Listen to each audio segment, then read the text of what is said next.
दोस्तों, तेलंगाना का एक इलाका जहां सालों से बारिश नहीं होती थी, खेत सूखे रहते थे, किसानों की उम्मीदें टूट चुकी थी। लेकिन फिर एक दिन वहां सदगुरु के चरण पड़े और उसी महीने आसमान से जलधारा उतरने लगी। सूखी धरती मुस्कुराने लगी और लोगों की आंखों में फिर से विश्वास लौट आया। ये कोई कहानी नहीं, ये सदगुरु की कृपा का जीवंत अनुभव है। और आज हम आपको ले जा रहे हैं उसी दिव्य स्थान पर, तेलंगाना का सदगुरु आश्रम। दोस्तों, कभी कभी ईश्वर किसी स्थान को चुनते नहीं हैं, वो स्वयं वहाँ उतर आते हैं और जहाँ सदगुरु के चरण पड़ते हैं वहाँ मिट्टी भी मंत्र बन जाती है। आज हम आपको ले चल रहे हैं एक ऐसे ही दिव्य स्थल पर, तेलंगाना का सदगुरु आश्रम, जहाँ साधना केवल क्रिया नहीं बल्कि आत्मा का अनुभव बन जाती है। इस आश्रम के संरक्षक हैं महात्मा ब्रिजेश भारती जी, जिनका जीवन ब्रह्मचारी, महात्मा और सन्यासी के रूप में पूर्णतया सदगुरु को समर्पित है। गुरुदेव जी ने स्वयं उन्हें इस आश्रम के संचालन की जिम्मेदारी दी है और तभी से ये धाम सेवा, साधना और श्रद्धा का जीवंत केंद्र बन चुका है।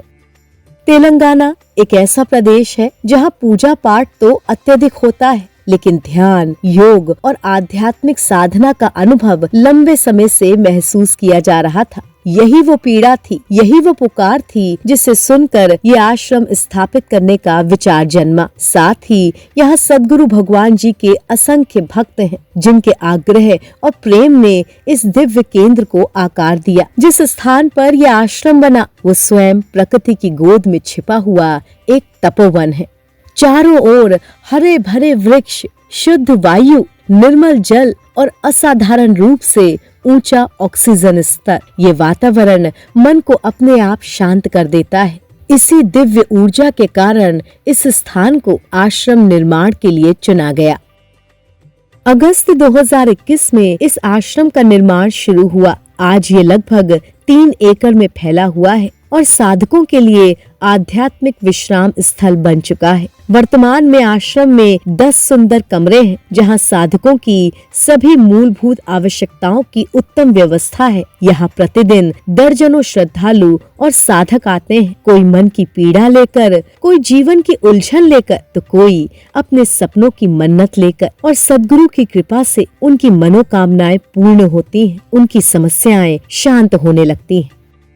इस आश्रम की सबसे बड़ी विशेष पहचान है योग साधना, मेडिटेशन, हीलिंग और ट्रांसफॉर्मेशन ऑफ एनर्जी। ये केवल साधना का स्थान नहीं, ये ऊर्जा की प्रयोगशाला है, जहाँ साधक अपनी चेतना का स्तर स्वयं अनुभव कर सकता है। यहाँ सदगुरु भगवान जी की विशेष ऊर्जा और शक्ति निरंतर विद्यमान है। कोई भी साधक यहाँ आकर अपने ऊर्जा स्तर को महसूस कर सकता है और अल्प समय में आध्यात्मिक सिद्धियों की ओर अग्रसर हो सकता है। ये वो स्थान है जहाँ साधना तेजी से फलित होती है। साधकों के लिए सात्विक भोजन, मेडिटेशन हॉल और रहने की उत्तम व्यवस्था उपलब्ध है, क्योंकि सदगुरु स्वामी कृष्णानंद जी महाराज कहते हैं, शरीर शुद्ध होगा तभी मन स्थिर होगा और मन स्थिर होगा तभी आत्मा जागेगी। और ये स्थान आत्मा की जागृति का केंद्र है।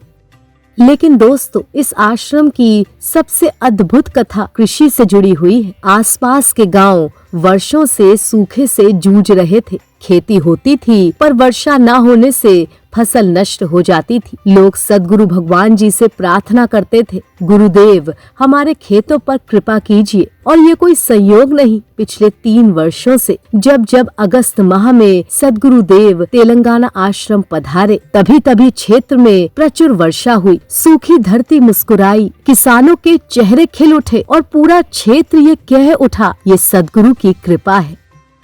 दोस्तों, ये आश्रम केवल इमारत नहीं है, ये चेतना का द्वार है। ये वो स्थान है जहाँ मन शांत होता है, हृदय भरता है और आत्मा अपने असली स्वरूप को पहचानती है। जो साधक यहाँ आता है वो खाली हाथ नहीं लौटता, कोई शांति लेकर जाता है, कोई समाधान, तो कोई अपने भीतर ईश्वर की झलक। तेलंगाना का ये आश्रम सदगुरु की करुणा से बना एक दिव्य द्वार है, जिससे होकर साधक अपने जीवन की नई यात्रा प्रारंभ करते हैं। दोस्तों, अगर आपको ये वीडियो पसंद आया हो तो लाइक कीजिए, शेयर कीजिए और चैनल को सब्सक्राइब करना ना भूलें। धन्यवाद। जय गुरुदेव।